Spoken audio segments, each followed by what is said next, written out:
it's Ashley from Sweet Dreams Bake Shop, and today we are going to prepare for my party. And I say party very lightly because, as we all know, are any of us really having parties right now? It's really just for my family. I'm going to adjust you guys a little bit. Today I thought I would show you guys how I make a drip cake, and I know I've done this before, but this drip cake, we're gonna use a completely different technique where you can use a metallic drip without having to paint anything. So, just gonna move you over here. And this time I'm going to keep that camera pointed towards me because if it cuts out again, then I'm gonna be able to see, and I'm gonna be able to kind of fix that in case that happens. All right, I'm going to maybe bring you up just a little bit more here and push this back. There we go.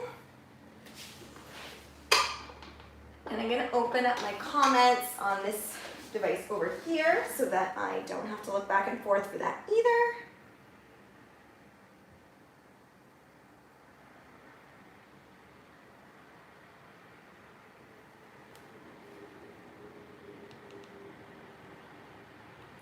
Okay, perfect. All right, so if you guys watched my video yesterday, then you saw how I do a lot of things in advance. And so I'll bake cakes in advance and then I will put them together later. So as you can see, I have my cakes here. Oh, I forgot to make my simple syrup. That's one thing I did forget to make. Have no fear, I will make that right now. Hi Laura, so nice to see you again. I'm so glad you're joining me.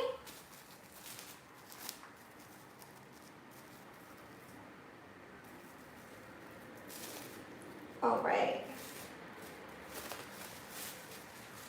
I love taking my kids trick-or-treating, and I'm so disappointed that this year we're probably not going to be doing that. So it's just going to be a little that wasn't right at all. It's just gonna be a little mini Halloween party in here.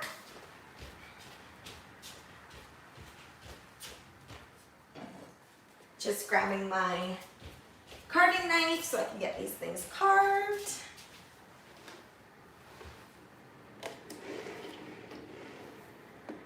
And this cake, what I actually did when I froze this, and I do this a lot, is if my cakes kind of bake up a little bit high, I flip them over and I store them that way in the freezer. Then that way they stay nice and flat and I don't waste a lot of cake. So these cakes that I baked up a long time ago, these are quite small, which is totally fine because really there's barely anybody that's going to be eating this. It's really just for my little family.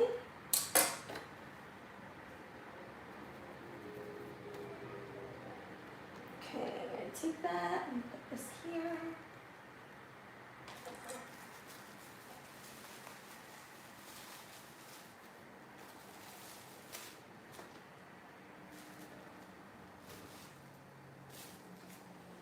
Now I originally wanted to keep you guys on so you could see me do a bunch of different things, but I think what I'm going to do is I'm going to show you how to make this drip cake from start to finish.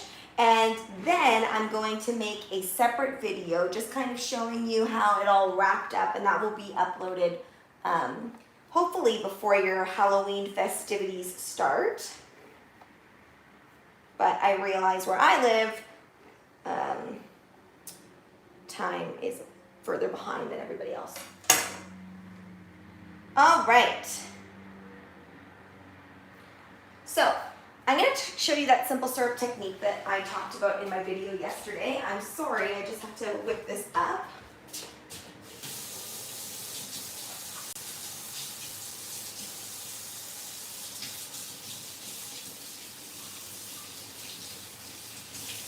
Now all I'm getting some granulated sugar, and you want equal parts water. So if you use 1 cup of granulated sugar, then you're gonna wanna use 1 cup of warm water. And luckily, I just made myself some tea, so I will be able to do that really, really quickly here.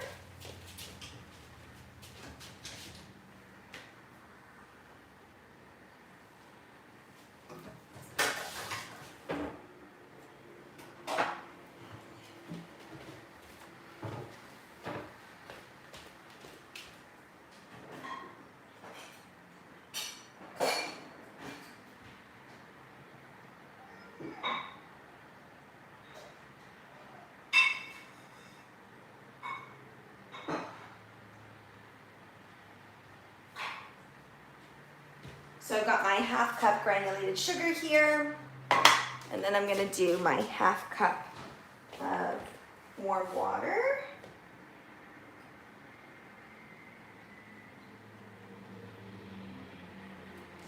And it doesn't have to be boiling water, it just has to be warm enough to dissolve everything.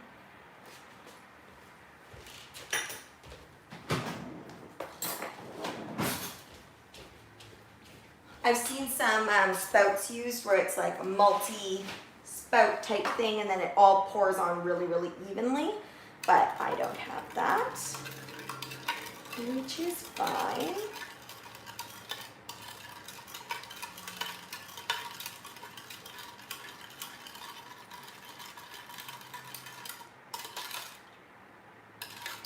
Okay, and I am just going to pour this on.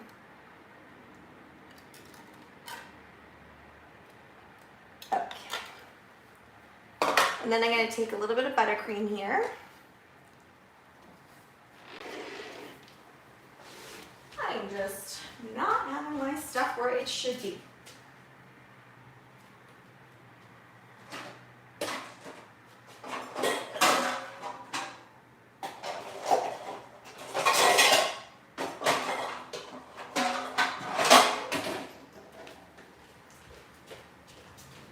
I need like an assistant to help me get these things when I've clearly forgotten. Okay, and then you go ahead and you take this and you're gonna mix it around. And actually with this buttercream earlier, I was having a little bit of issue with it. And if you guys have ever watched my Fail Friday videos, my very, very, very, very first Fail Friday video was about curdled buttercream. And so I had some curdling going on because sometimes if your timing is slightly off and you put that butter in at the wrong temperature, or if you waited too long while that Swiss meringue, while the Italian meringue was whipping, then it can actually cause a problem, and which is exactly what happened.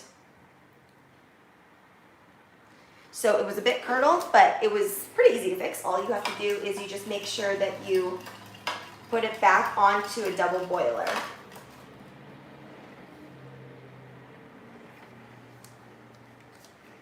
There you go. Hello, nice to see you, Sweet Shop Bakery. So glad you could join in. It's like a little party, like a baking party.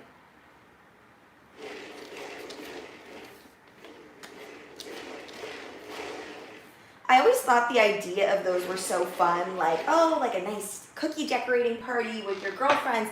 But then I was like, would I really enjoy that? I don't think so, since I do it all the time. Today we are making a drip cake, and I'm gonna show you guys how to do that metallic drip today without having to use any painting methods. So it's a no paint drip cake. But it's gonna be kind of like gothic looking, so just a lot of grays. I might add a skeleton hand on it. We'll see how I'm feeling as I continue to make this.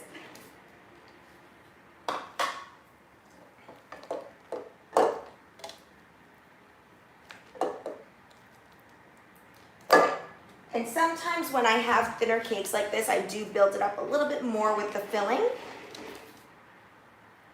But if you want to leave your cake shorter, by all means. Completely up to you. You'll notice when I'm doing this portion as well, I really like to keep it nice and flat. The flatter and more even you make it as you go on, the better it's going to be for you, so that you don't have to fix any mistakes later on.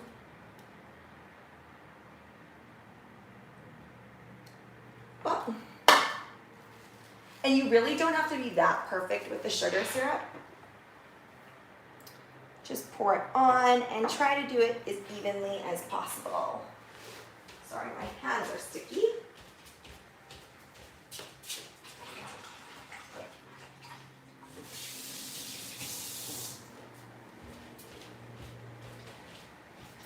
All right. Okay.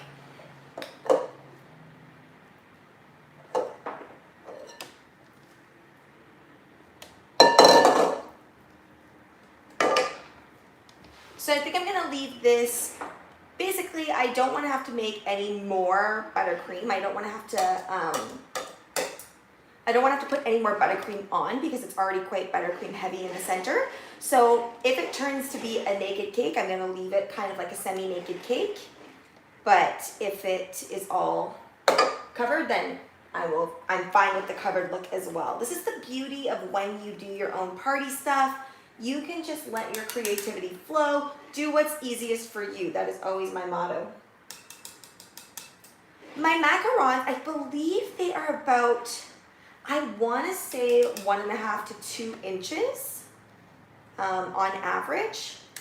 But yeah, you do want to make sure that you set a standard size of macaron, especially when you're selling.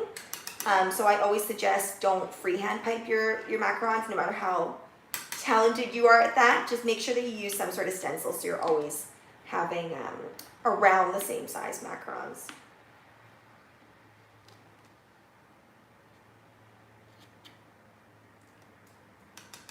Are you looking to sell macarons at your shop? Sweet Shop Bakery?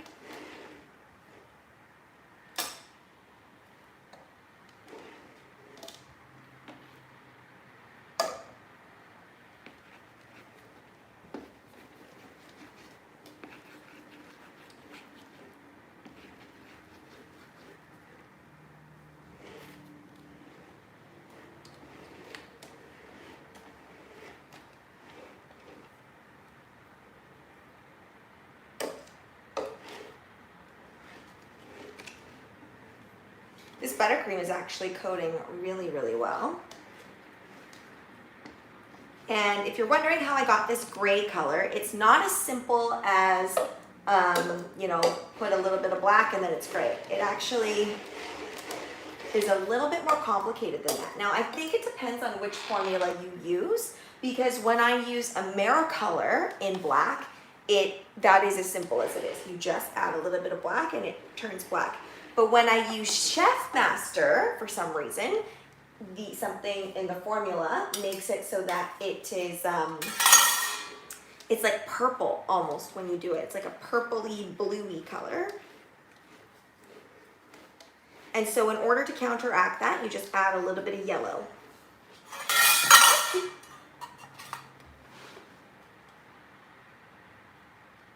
Oh yeah, I know. Sometimes people want to see, you know, really big macarons or whatever.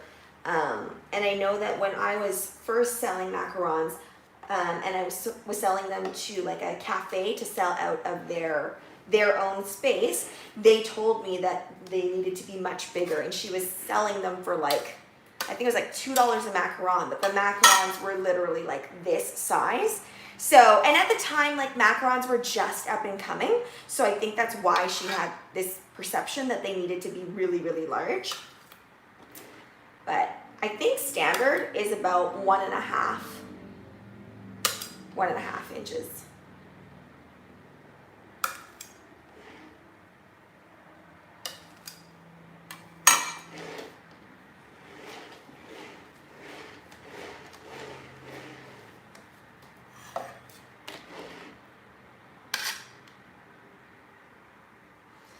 Don't be too worried if that is not perfect, because you're gonna stick it in the fridge and then you're gonna do it again. So we will stick this in the fridge. I always like to clean my board off. I actually struggled a lot with getting my boards clean in the beginning. I only call this the pre-clean because chances are I have to do it again.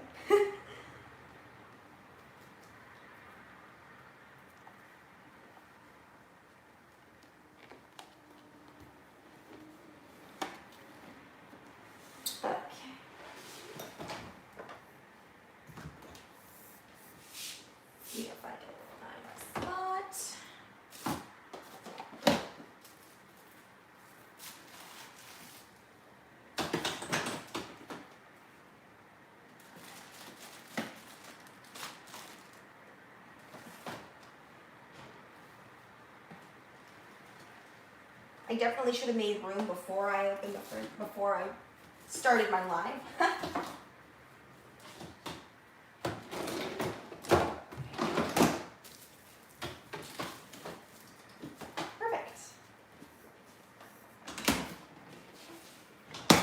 Okay, while I am waiting for that to set,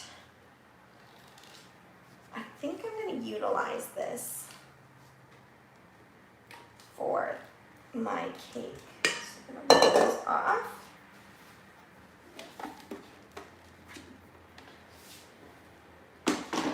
There's tons of things that I want to, oh, sorry, I'm going to read that question there. Do you have issues like where your Swiss or Italian buttercream is very much buttery texture? I beat it for a while, however, it's still buttery. Okay, so, do you mean like it's not light and fluffy? Is that what you're talking about? Because if it's where it's not light and fluffy, maybe you have too high of a butter content to how much egg whites you're using. So you might want to up your egg whites by maybe one more egg and try that out and see if that works better for you. Hi, Debbie. Yes, I think it is going to be delicious. Now I'm going to be making some other things today too, but again, like I said earlier, I'm going to show that in a separate video from the live. So really with the live, I'm just going to be showing you the cake, and then in a video that I'm going to post shortly after this, there's going to be tons of different savory items. I'm going to be using savory items that are mostly already done, but I'm going to put a little Halloween spin on them. I was hoping to make macarons for today, but it is already 2:30, so we will see. Usually I can get macarons done from start to finish within about 2 hours. So if I can, I will include that in the video as well. But the second video is also going to show the whole party setup and how to set up your tablescape. And I realize that we are pretty much down to the wire here, but hopefully those tablescape ideas are something that you can use later on as well. Not as light and fluffy, almost thick like American buttercream. Okay, yeah, so for sure what I would try to do is I would try to add more egg white, less butter content. So just play with your ratios a little bit. And I also find, like just now, this particular buttercream that I'm using, if you want to loosen it up a little bit, because sometimes what can happen is the reason that it's so buttery and so thick is because your butter is very, very cold. And so if you take your whole thing, this works even if it's not curdled, and just put it onto a pot of boiling water for like maybe 30 to 45 seconds. If it's a gas stove, it's gonna work really, really fast. If it's an electric, maybe a little bit longer, until the edges get slightly soupy. And then if you try re-whipping it again, then the butter shouldn't be as solidified, because when you're working with it, right, you do want it light and fluffy, and it's okay after you're done working with it for it to be a little bit more solidified, because that's normal for buttercream.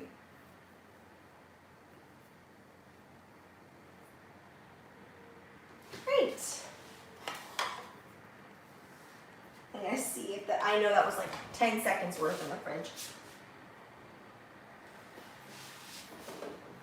I'll share with you all of the things that I bought for the party. So I got this I'm going for a very kind of like metallic-y, gothic kind of look, nothing too scary. I didn't want to include any like gory things in there because I really like my setups to be more kind of whimsical and beautiful. So I am going to do some bone stuff in there, and I think on our cake I am going to create some fondant bones as well. And I bought this one too. This little pumpkin, and this one you can light up. They're really great, and I always suggest that if you're going to have a party with children, that you make sure that you don't use real candles, because you never know, there could be someone that knocks something over. And you know what, even with some adults, you don't want to have candles around. So that's that. Then I got a whole bunch of these little white pumpkins. You can see them over there. And I'm going to probably dip them in glue and then put a bunch of glitter on it. And then I also bought some cheesecloth, and that's a really, really great way to kind of have that Halloweenish look to your table. So I'm going to show you how I apply all of those things. Okay, let's get that cake out. I know it hasn't been very long.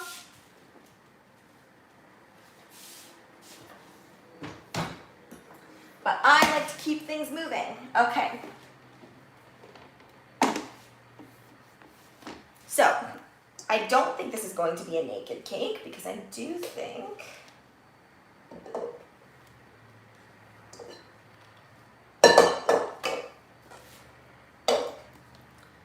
all right, now this is where I do want to be more careful that it is flat. And you especially want it flat if you're going to be doing a drip on it. Because nothing is worse than like a bumpy drip.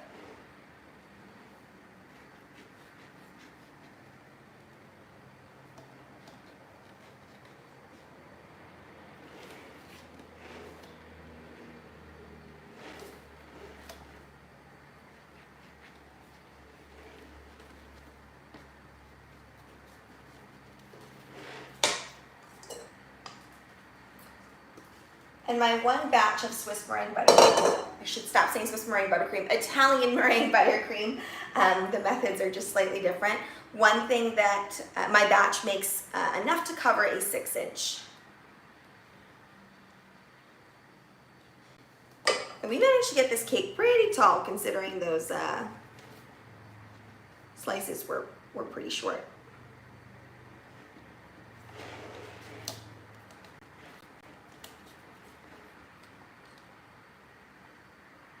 The key to doing this properly is really making sure that you have thick enough coverage.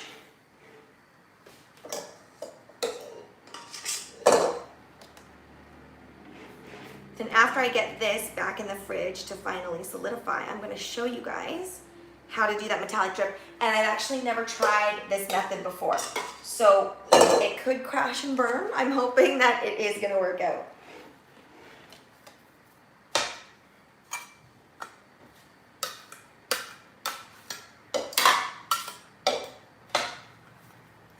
Okay, so I'm going to take my bench scraper here, and I highly recommend that you do get a metal one because then you can heat it if you want to. And heating it, what that does is it allows it to stay really nice and hot, obviously, so that when you swipe it through, it's really nice and smooth. But I'm not going to heat it up. So I'm going to hold it in one place. And I'm going to swipe it through. And the key here is to try your very best to hold it up and down and straight. I did not just now. Try it again.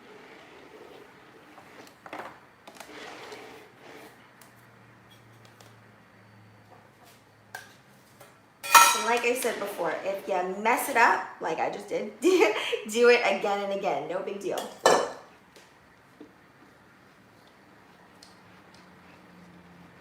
See, this is what I'm talking about here. See how when I swiped that, it didn't fully make that smooth because my buttercream actually wasn't sticking out enough there.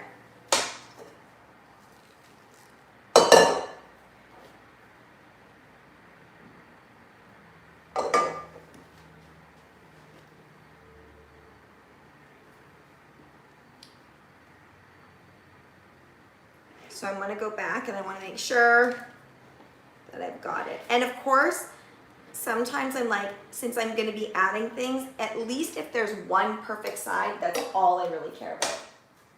So let's hope for at least one perfect side here.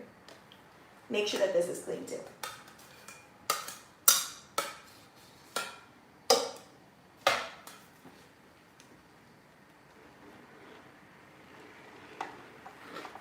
All right, let's see. Did we get one?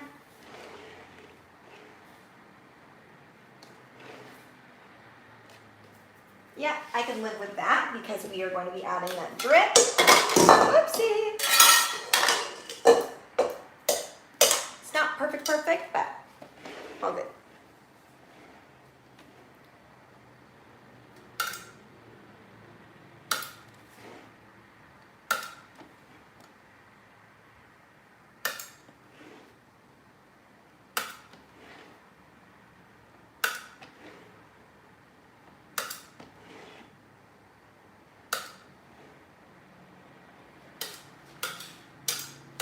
Okay. I'm going to put this in the fridge.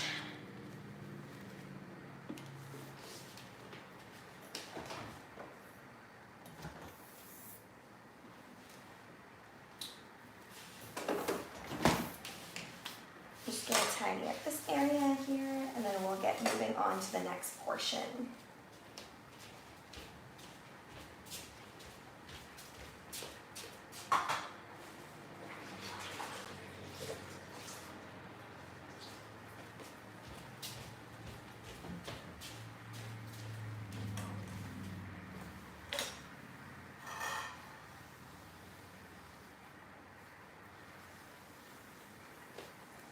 Okay, I'm gonna go get some icing sugar so that we can do that drip portion.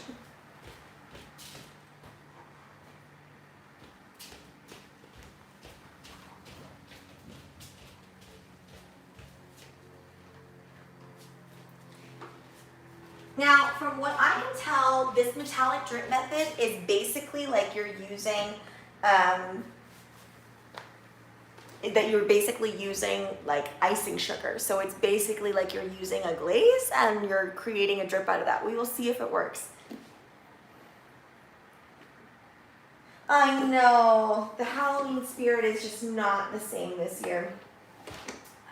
So with my kids today, this is why I'm doing this whole Halloween thing, because I am basically putting on this Halloween party for just our family and we're gonna have a huge spread, and they're going to we have 3 floors in our house, so I think what we're gonna do, and we have lots of rooms, so what we're gonna do is we're going to hide in each room and then we're going to have them knock on the door and pretend that they're trick-or-treating. So it's very, very different than what we normally do. And it's disappointing because my son is finally at the age now where I think that he would understand what trick-or-treating is. So unfortunately, he won't get to experience that, but that'll just make it that much better next year, I hope. Okay.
So I'm super confused. I thought I had metallic luster dust. Let's see if it works with the petal dust. I have no idea what's gonna happen, but we will see.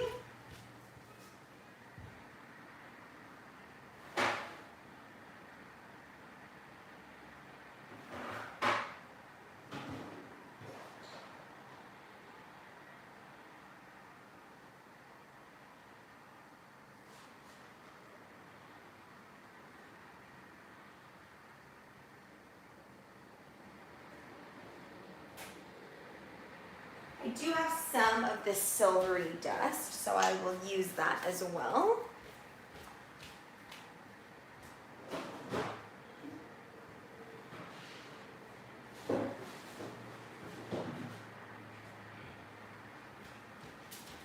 Okay. So this is how I'm storing my icing sugar right now. Oh no, my camera's running out. Just in this tub. If you guys watched my organization video, this is how I organize this right now. I'm not super happy with the organization of this because quite frankly, I have so much icing sugar on hand that I would like to be able to put it in a giant bin instead. Yeah, let's hope everything gets better by Christmas. I hope so, but I'm not holding my breath. Okay.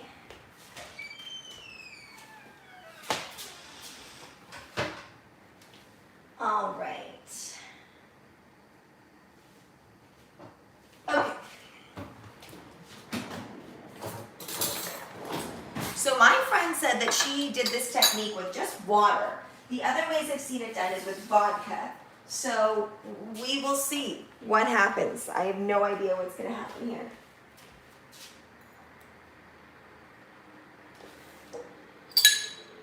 I'm going to get a smaller container because I feel like this is too big.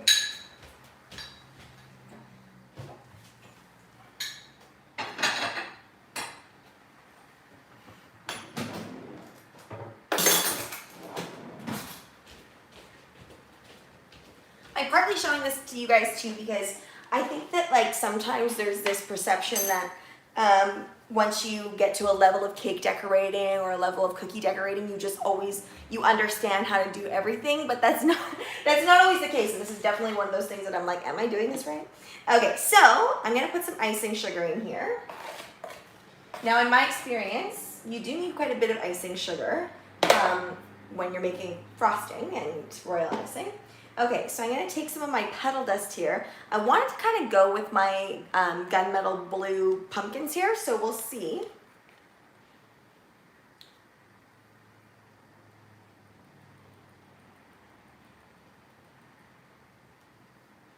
I think that's good. And then let's put some of this silver in.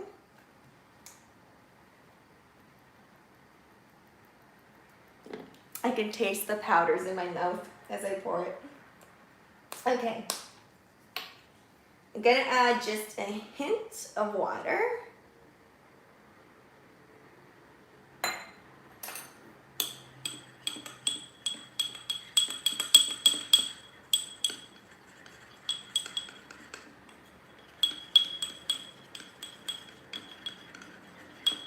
I am seeing some magic, guys. I really am.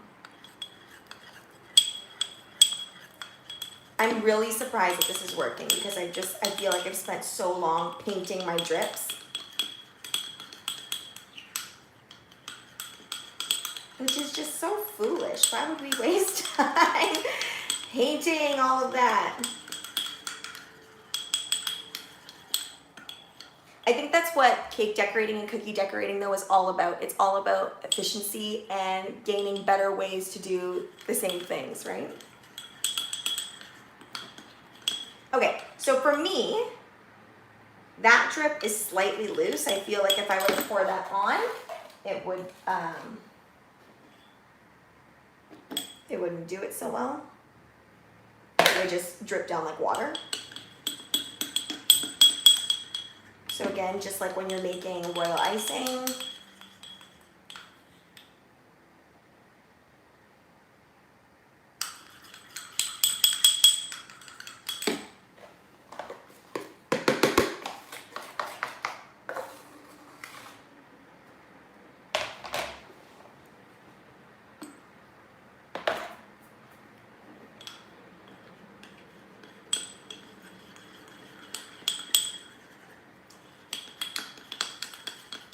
now I wonder what adding like this edible glitter would do.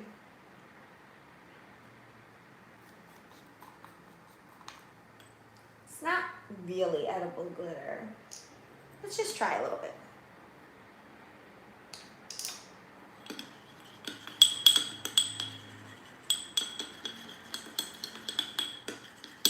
Is it adding flecks in there? Yeah, I guess there is some flecking going on in there. I've never really used that stuff because I find it's not that great. But maybe for this it is.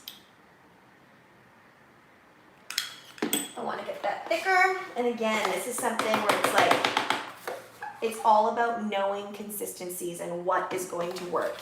And that's why oftentimes you'll see like a chunky drip cake, or you'll see a drip cake where things are too thin. So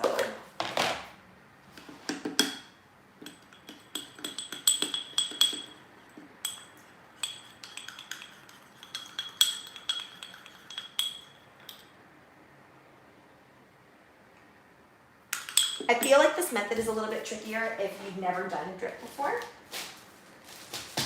because chocolate will solidify and stop dripping, but this won't as easily.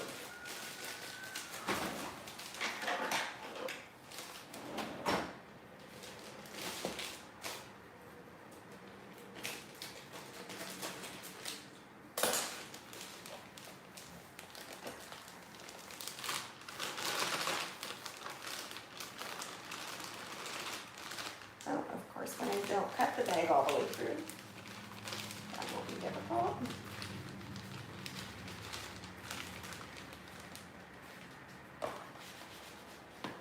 Okay, let's do a little bit more.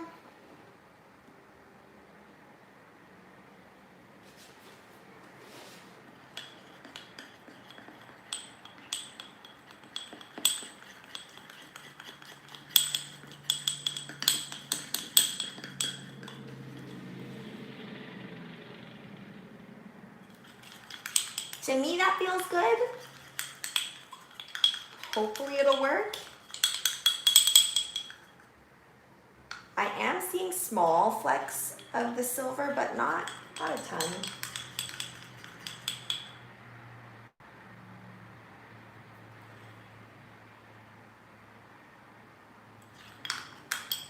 I wish that petal dust was luster dust, but it is not. Okay.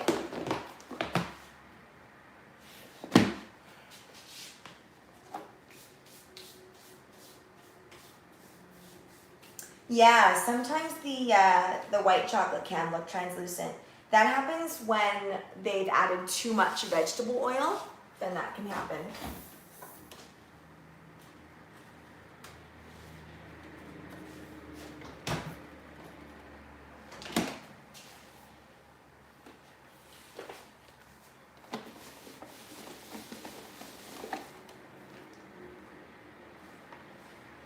Have you done it with the icing drip before, the metallic icing drip?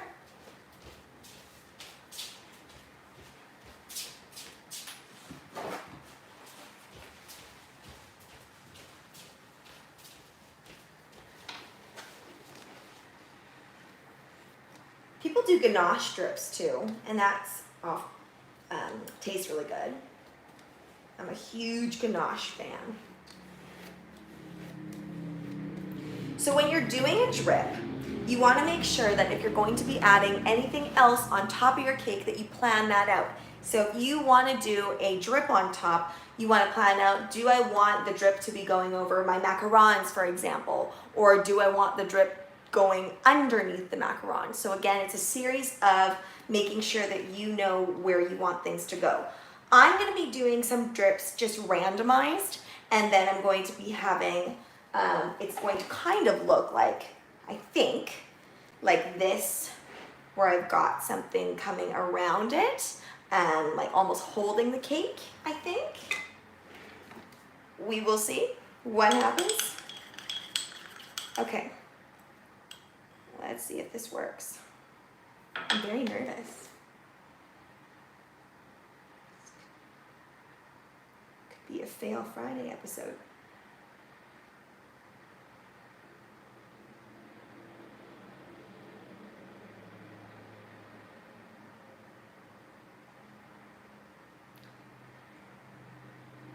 A lot of people like to do this with a piping bag because you get more control, obviously.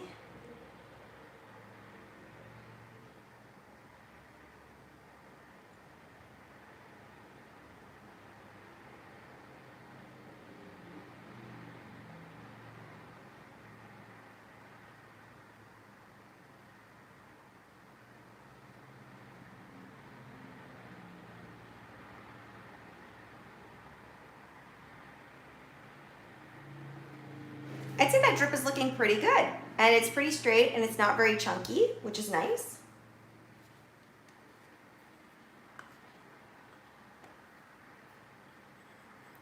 I think this would be a lot cooler if I had made sure I had luster dust, but that's okay. Yeah, that silver luster dust didn't come out too much with this.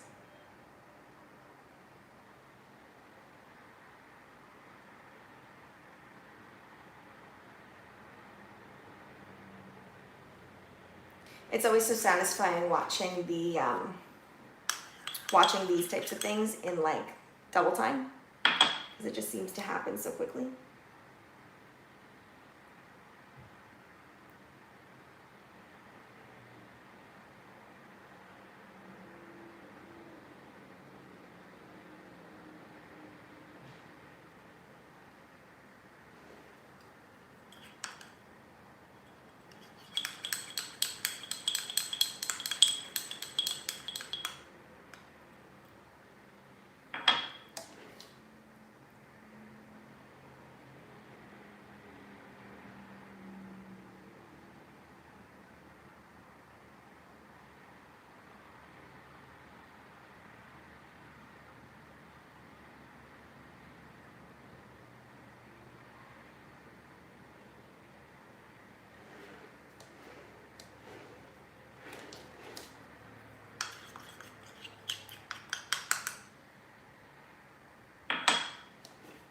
I wonder which way uses up more product, because I do know that when I painted on Gold Drip in past, it does use up quite a bit of product. I mean, so does this though, because you are having to mix in quite a bit to get the saturation there. So it's hard to say.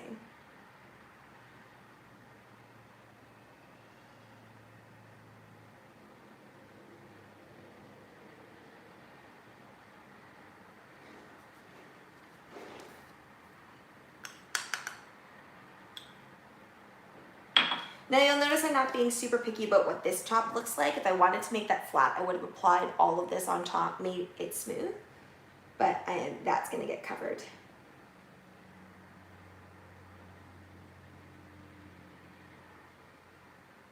Hopefully that plan in my head about how that's getting covered works too.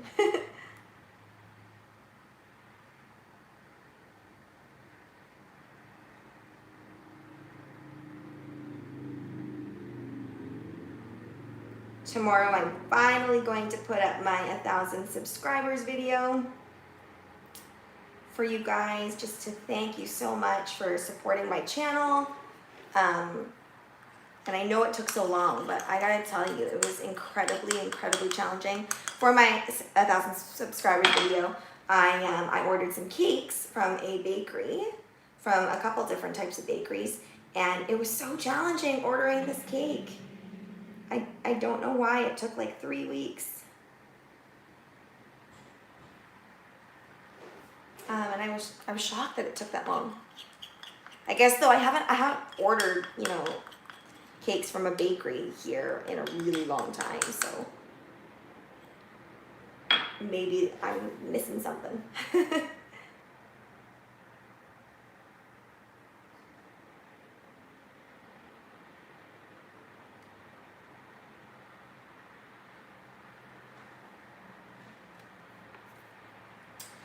The one I have, I think it's from Sweet Shop, I think it's something called that, and honestly it works really well. Like I haven't experienced anything negative with it, other than the fact that it did get clogged.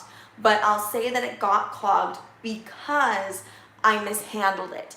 Don't put non-airbrush colors in your airbrush machine. I know that people say you can do it and you can mix up your you can take like Chefmaster or any edible food gel and mix it with vodka and put it into your machine, but that is when I found that I had the most headaches with my machine. So now I strictly only use Americolor airbrush, and it works every time. So I really truly believe that most airbrush systems are pretty much on the same playing field. The only thing is, like my particular airbrush machine, it doesn't hold as much liquid airbrush as you might want, especially if you're doing, like, if you guys saw my frozen cake that I made, for example, that would have been super useful if I had an airbrush that could actually hold a bunch of airbrush at once, so I wouldn't have to keep refilling it. But I feel like if you're not doing a ton of airbrushing and you're more so doing like small little details on cookies, or you're doing cakes or whatever that are smaller, and you don't need that, then the one that I have is perfectly fine, which is, I think it's by Sweet Shop. I think it's what it's called, and that's the one that is from Michaels. Michaels specifically carries that brand. I don't know if you have, I think there's Michaels, right? If you're from Ontario, I feel like that's a Canadian brand, so I feel like they should have that. And the Michaels coupons are great, so that you can use those on bigger purchases like that. So I'm really apologize, guys. I'm so happy that my live didn't cut out today, so thank you for sticking around. But my camera is now running out of battery, and so I will have to charge that, and I can't hook it up and charge it at the same time as it is on there. But have no fear, I'm going to finish up this cake, and I'm going to put it in the fridge right now, let that all solidify, and then I'm going to show you in a video how to finish up this cake, and that video should be uploaded by tonight, probably be before 6 o'clock p.m. Pacific Standard Time. And I will answer this one question. I heard you can water down regular food coloring to use for airbrushing and it's cheaper. Yeah, so I used to do that. I used to do that all the time because you know me, I don't like to use a lot of piping bags, which is why I just poured my drip on and all that kind of stuff. But I found that it was way more worth it for me to just buy the airbrush color, because when I tried to water it down with vodka, what would end up happening is, like, if you didn't water it down perfectly, then it would clog the machine.